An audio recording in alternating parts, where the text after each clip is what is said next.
السلام علیکم پیارے دوستو، میری سالی کا نام ندا ہے۔ وہ دکھنے میں بہت زیادہ حسین اور گوری چٹی ہے۔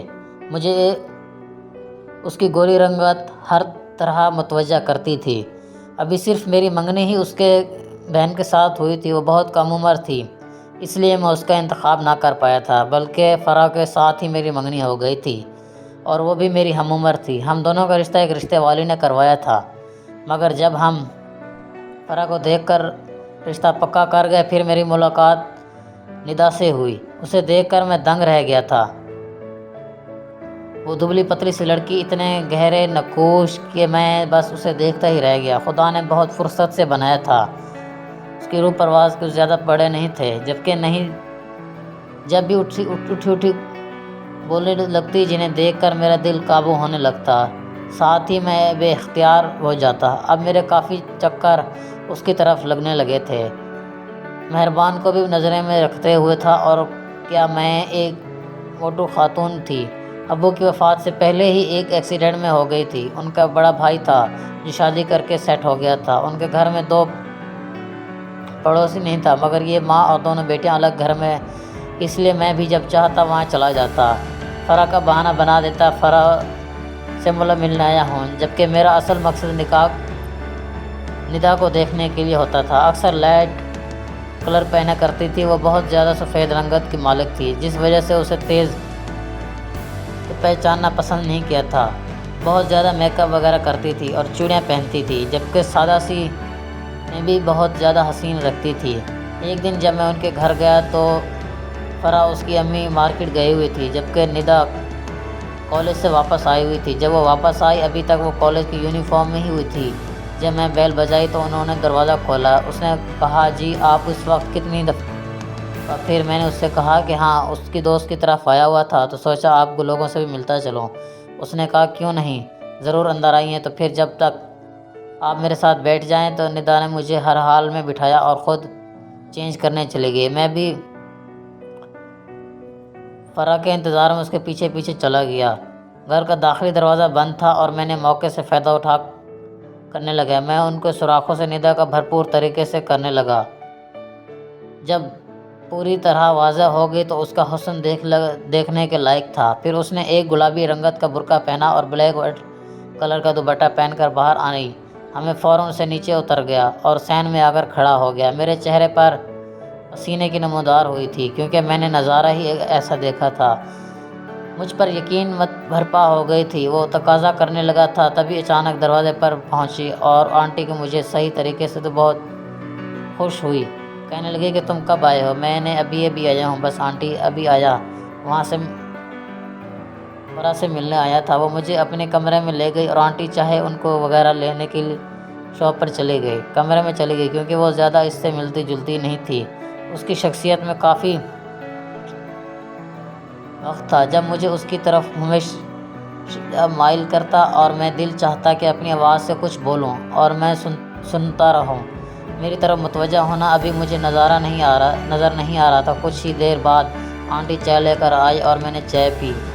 بہت ہنسی مذاق ہوئے۔ پھر میں نے اسے کہا کہ نہیں، میں کیوں جوائن نہیں کر رہا ہوں۔ پھر وہ کہنے لگی خدا کی قسم سر، اس کی پریشانی میں پھر اس سے پوچھا کہ کیا وہ اکیڈمی جاتی ہے؟ وہ کہنے لگی نہیں، میں نے اس گھر پہ ہی پڑھنے کا بولا ہے، کیونکہ بھائی اتنا خرچہ نہیں دیتے میں اکیڈمی جوائن کر سکوں۔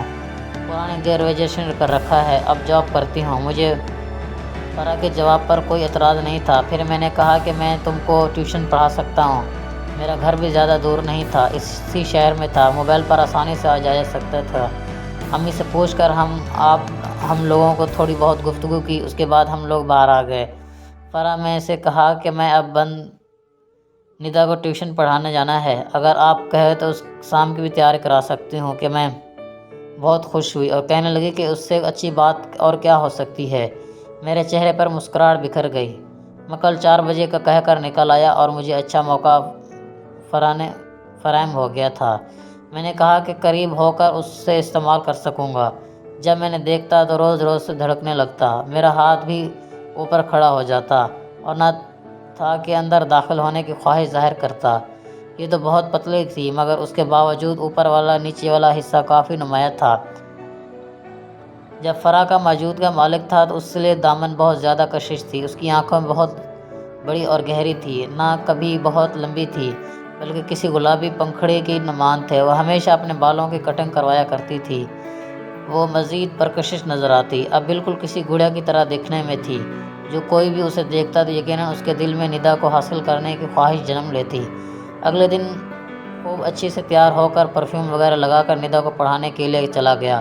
مجھے یقین تھا کہ فرا نے ان کو بتا دیا ہوگا کہ فرا اس کی تائی شام کو 7 بجے ختم ہوئی تھی، جب دیگر 3 بجے گھر واپس آ جاتی اور 4 بجے ان کی طرف آ گیا۔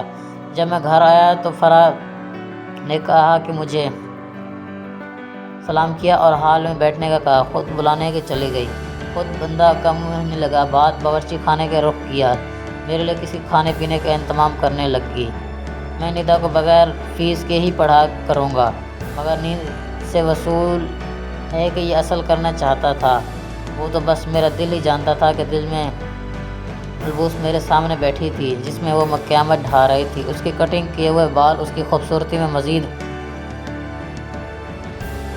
اضافہ کر رہے تھے۔ پھر اپنی سریلی آواز میں میرا نام لیا۔ اب بھائی متوجہ ہو کر اسے دیکھا، اس کے منہ سے میرا نام ہے کتنا خوبصورت لگ رہا تھا۔ پھر میں ہوش کی دنیا میں واپس آ گیا اور اپنی آنکھیں جھکا لی، اس سے مجھے کتابیں دکھائی، ان کتابوں کو دیکھنے لگا، مگر بار بار میری نظریں خود بخود کے گلے کی طرف اٹھ رہی تھی۔ اس کی یہ شاید باہر کی بنی ہوئی تھی، جس وجہ سے اس کی فٹنگ کافی زیادہ تھی، گلا بھی کافی بھرا ہوا تھا، جس وجہ سے اس کی سروس کبھی بھی اپنی جھلک دکھا رہی تھی۔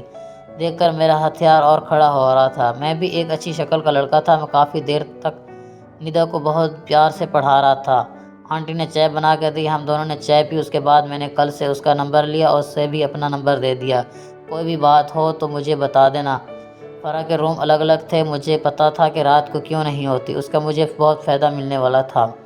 رات کے 1 بجے تھا جب بندہ واٹس ایپ پر آن لائن شو ہو رہی تھی۔ مجھے یہ دیکھ کر بہت عجیب لگا کہ اس وقت کون فون کیوں چلا رہی ہے۔ میں نے پہلی بار اسے میسج کیا، اس نے پہلے تو میرا میسج اگنور کیا، مگر 10 منٹ بعد اس کا جواب، اس وقت آپ جاگ رہے ہیں؟ میں نے کہا بس وہی تھا، مگر آپ آن لائن دیکھا تو میسج کر دیا۔ اس نے کہا کہ بس میں بھی سونے لگی تھی، چائے کی طلب ہو رہی تھی کیونکہ پڑھائی کی وجہ سے دماغ کافی تھک گیا تھا۔ مجھ سے کہنے لگا